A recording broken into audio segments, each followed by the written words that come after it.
Hello friends, आप सभी कैसे हैं। उम्मीद है कि आप लोग अच्छे होंगे और यूपी टेट एग्ज़ाम की तैयारी में लगे होंगे। तो आज हम आपको यूपी टेट एग्ज़ाम के नोट्स जो आपके लिए बहुत इम्पोर्टेंट है बताने जा रहे हैं।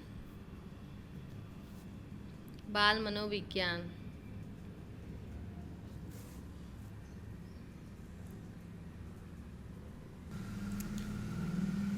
बाल मनोविज्ञान। व्यक्ति विभिन्नता। कोई भी दो व्यक्ति एक जैसे नहीं हो सकते। प्रतिपादक किसने किया? फ्रांसिस गाल्टन ने किया। प्रत्येक शिक्षार्थी स्वयं में विशिष्ट होता है। व्यक्ति विभिन्नताओं से हमारा तात्पर्य व्यक्ति के उन सभी पहलुओं से है जिनका मापन व मूल्यांकन किया जा सकता है। ये किसने कहा? स्किनर ने कहा है। क्या कहा कि व्यक्ति विभिन्नताओं से हमारा तात्पर्य व्यक्ति के उन सभी पहलुओं से है जिनका मापन व मूल्यांकन किया जा सकता है। कोई भी व्यक्ति अपने समूह के शारीरिक तथा मानसिक गुणों के औसत से भिन्नता रखते हैं। ये कथन है ड्रेवर महोदय का। क्या? कोई भी व्यक्ति अपने समूह के शारीरिक तथा मानसिक गुणों के औसत से भिन्नता रखते हैं। यूपी टेट में कथन जरूर आते हैं और परिभाषाएं। इसको आप लोग एक नोट्स अलग बना के याद कर लीजिए। व्यक्ति विभिन्नता के प्रकार भाषा के आधार पर, लिंग के आधार पर, बुद्धि के आधार पर, परिवार व समुदाय के आधार पर, जाति के आधार पर, संवेग के आधार पर, धार्मिक आधार पर, अभिव्यक्ति के आधार पर, व्यक्तित्व के आधार पर। व्यक्ति विभिन्नता के कारण वंशानुक्रम, दूसरा वातावरण, तीसरा आयु एवं बुद्धि, चौथा परिपक्वता, पांचवा लैंगिक विभिन्नताएं।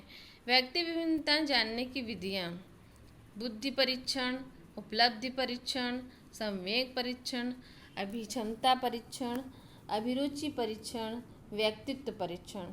शिक्षा के क्षेत्र में व्यक्ति विभिन्नता: पहला शिक्षा का स्वरूप, दूसरा पाठ्यक्रम का निर्धारण। बाल विकास को प्रभावित करने वाले कारक: आंतरिक कारक, बाह्य कारक। आंतरिक में है वंशानुगत, शारीरिक, बुद्धि, संवेगात्मक, सामाजिक।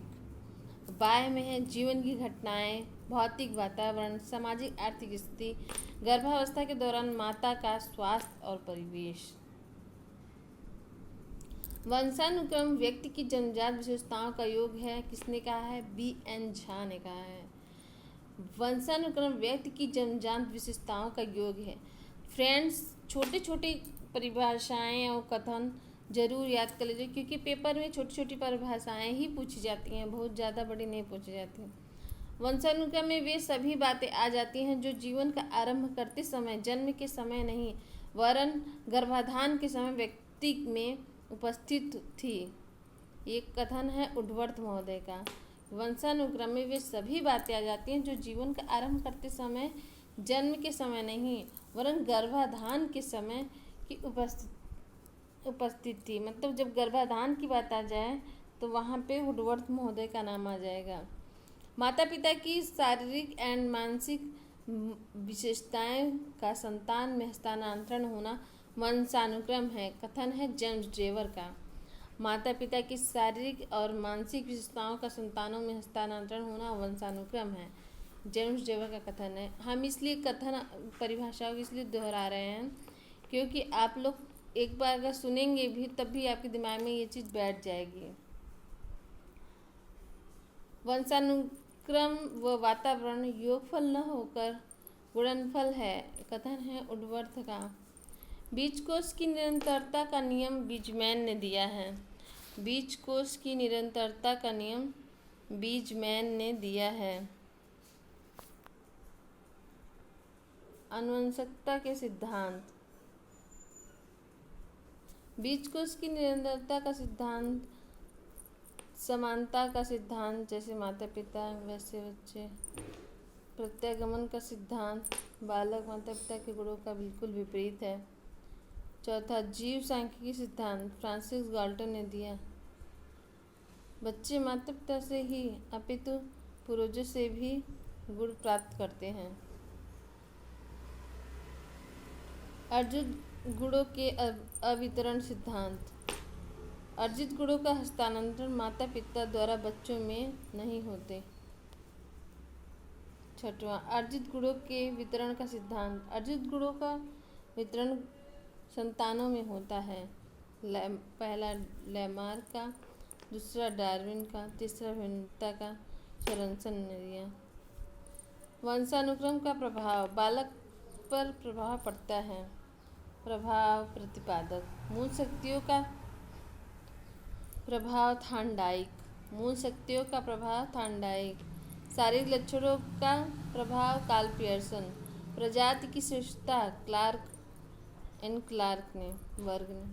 व्यावसायिक योग्यता कैटल ने। चरित्र पर योग्यता डगडेल ने। महानता पर योग्यता गाल्टन ने। वृद्धि पर गोडार्ड ने।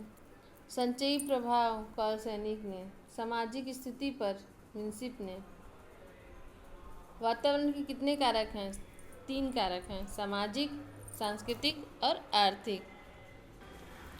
वातावरण वह बाहरी शक्ति है जो हमें प्रभावित करती है। कथन है रॉस महोदय का। विकास होता है सामान्य से विशिष्ट। विकास की प्रक्रिया बालक की गर्भावस्था से लेकर जीवन पर्यंत तक चलती रहती है। ये कथन है हरलॉग महोदय जी का।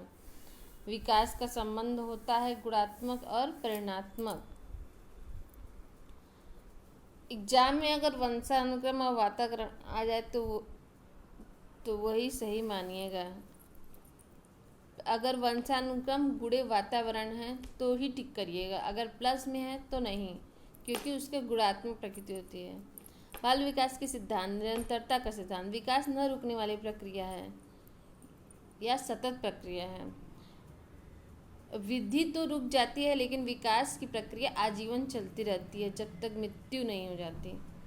व्यक्ति विभिन्नता का बालकों का विकास और वृद्धि उनकी व्यक्तिकता के अनुरूप है। विकास क्रम की एकरूपता। विकास की गति एक जैसी न होने पर कुछ एकरूपता तो होती है। परस्पर संबंध का विकास के सभी आयाम एक दूसरे से संबंधित हैं। एकीकरण का स्थान। बालक पहले संपूर्ण अंग और फिर अंग के भागों को चलाना सीखता है।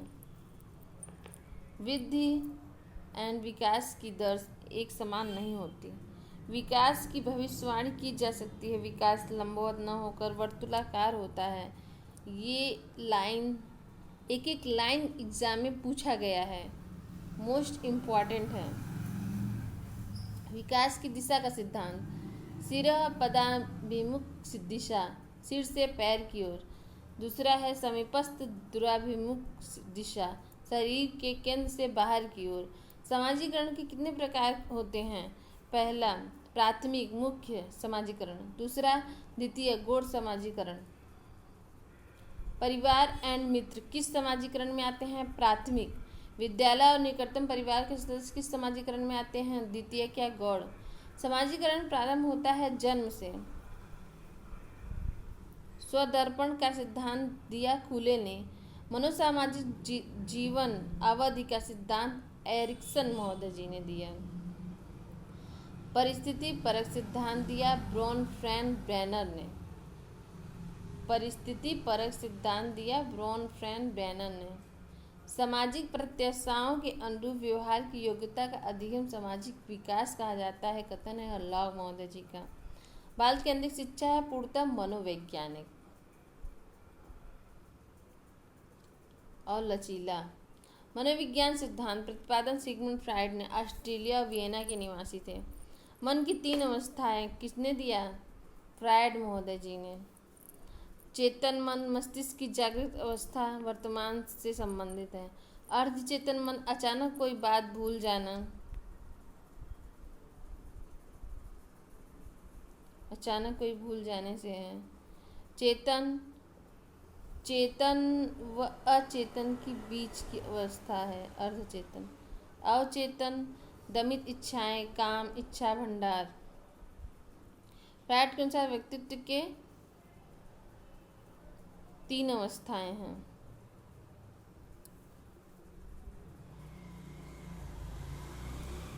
पहला है इड, दूसरा है ईगो, तीसरा है सुपर ईगो। इड को कहते हैं इदम, ईगो को कहते हैं अहम, सुपर ईगो को कहते हैं परा अहम। इदम, इदम में नियंत्रण न होना, पशु प्रवृत्ति, काम शक्ति का भंडार, इच्छाओं का भंडार, इस प्रकार से इसे अचेतन मन का राजा कहा जाता है। क्या कहा जाता है? अचेतन मन का राजा कहा जाता है। ये अवस्था शैशवावस्था की भांति होती है।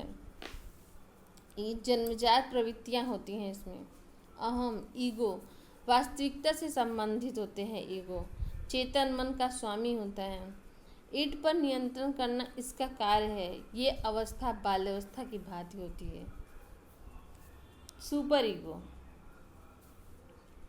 सुपर ईगो आदर्शवादी अवस्था, नैतिकता, सामाजिक आदर्शवादी सिद्धांत पर आधारित होते हैं। इड ईगो पर नियंत्रण किशोरावस्था की भांति होते हैं। ये अवस्था शैशवावस्था की भांति जन्मजात होती है। ये इड की बात है। फ्रायड ने दो मूल प्रवृत्ति दी है, जीवन एंड मृत्यु। जीवन को कहते हैं, इसको अंग्रेजी में कहते हैं इरोस थानाडोस। नोट, शैशव कामुकता की बात पर फ्रायड और उनके शिष्य जुंग महोदय जी ने कुछ बातें कही हैं।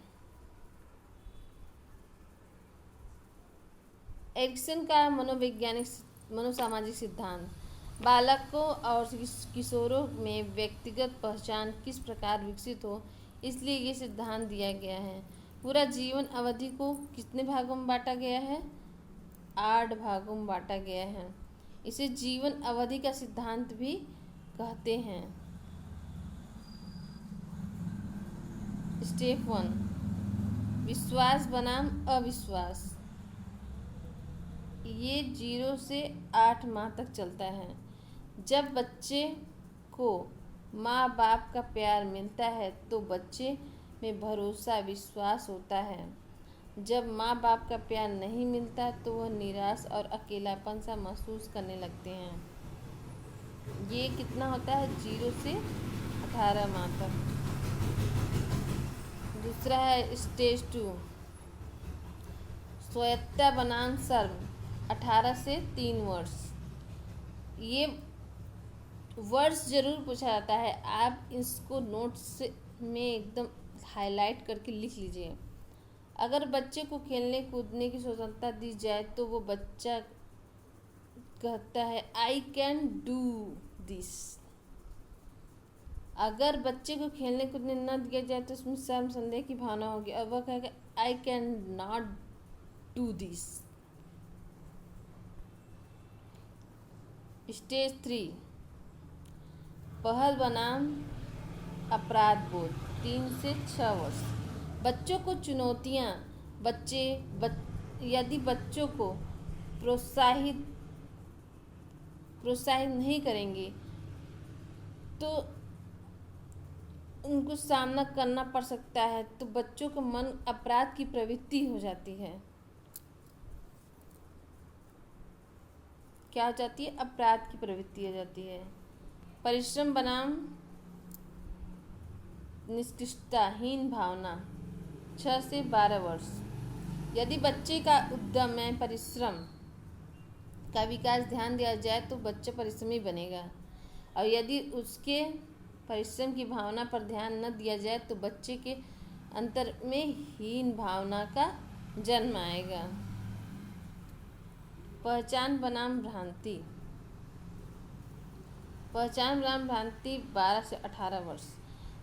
जब बच्चा परिश्रमी बनेगा तब उसकी पहचान बनेगी, और अगर परिश्रमी की भावना ही न रह जाएगी तो खुद को समझने में श्रम होगा। अगला है आत्मीयता बनाम अलगाव, 18 से 35 वर्ष। पहचान बनाने के बाद लोग समाज से जुड़ने लगते हैं। 18 से 35 वर्ष की अवस्था में पहचान बनाने के बाद, नौकरी लग जाने के बाद लोग क्या करते हैं? समाज से जुड़ने लगते हैं, सामाजिक कार्य करने लगते हैं। जो नहीं जुड़ पाते उनमें अलगाव की भावना होती है। क्या होती है? अलगाव की भावना होती है।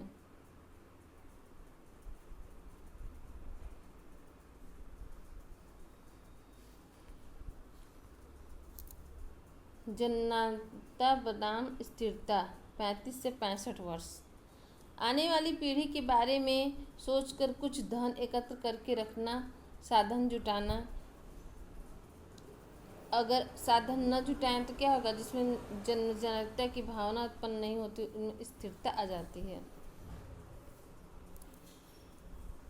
संपूर्ण बनाम निराशा 65 वर्ष से ऊपर की एज बीते हुए समय के बारे में सोचता है। यदि सकारात्मक विचार हैं तो वो अपने जीवन को सुखद अनुभव करता है, और यदि सकारात्मक न ही होते तो क्या होता है? निगेटिवपन आ जाता है, नकारात्मकता जाती है। कक्षा शिक्षा और सीखना। कक्ष वातावरण अच्छा होगा तो पर्यावरण विद्यालय का अच्छा होगा। दूसरा, कक्षा में सीखने को प्रभावित करने वाले कारक: बुद्धि, अवधान, अभिरुचि, अभिक्षमता। पांचवा है परिपक्वता।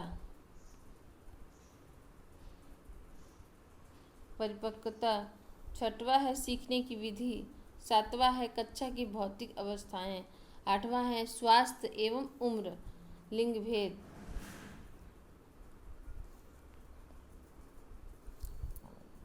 विद्यालय का वातावरण होना चाहिए बाल केंद्रित। कैसा होना चाहिए? हमेशा बाल केंद्रित। आपको जब भी एग्जाम में ऐसा क्वेश्चन दे कि शिक्षा केंद्रित होगा कि विद्यालय केंद्रित होगा, तो आपको लगाना है क्या? बाल केंद्रित। विद्यालय स्तर पर कक्षा का माहौल होना चाहिए प्रतिस्पर्धात्मक एवं अनुशासनात्मक। देखिए, जो एग्जाम में पूछी गई वही लाइन लिख दिया गया है। विद्यालय से विद्यार्थियों के भाग जाने का कारण है समाज के प्रति शिक्षकों की निर्दय अभिव्यक्ति। सीखी हुई बात को स्मरण करने या पुनः स्मरण करने की असफलता कहलाती है विस्मृति।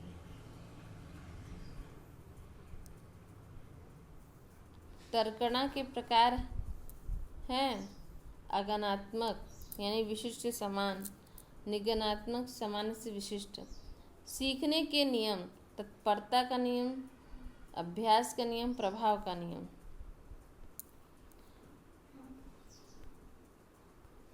सीखने को प्रभावित करने वाले कारक: अनुकरण, प्रतियोगिता, प्रशंसा एवं निंदा। सीखने का क्षेत्र है आनुभाविक।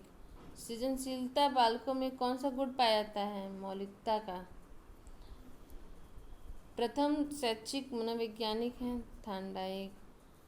मनोविज्ञान शिक्षा का आधारभूत विज्ञान है। किसने कहा है?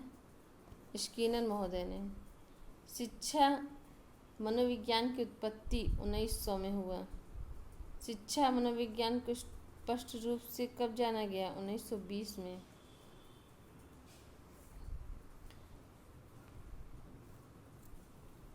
मनोविज्ञान व्यवहार का शुद्ध, निश्चित और सकारात्मक धनात्मक विज्ञान है, वाटसन महोदय ने कहा। दर्शन शास्त्र से मनोविज्ञान की उत्पत्ति 16वीं शताब्दी।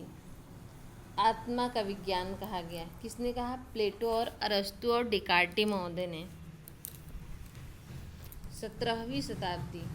मन का विज्ञान कहा गया, यानी मस्तिष्क का विज्ञान कहा गया। किसने कहा? पोम्पोनाजी महोदय ने। 18वीं शताब्दी में अमान्य हो गई थी। 19वीं शताब्दी में चेतना का विज्ञान कहा उंट, जेम्स और टिचनर और वाइन्स ने। 20वीं शताब्दी में व्यवहार का विज्ञान किसने कहा? वुडवर्थ महोदय ने। वाटसन और वुडवर्थ महोदय ने। शिक्षा की प्रकृति है वैज्ञानिक। अधिगम स्थानांतरण। प्रतिपादक हैं थॉर्नडाइक। प्रकार 3।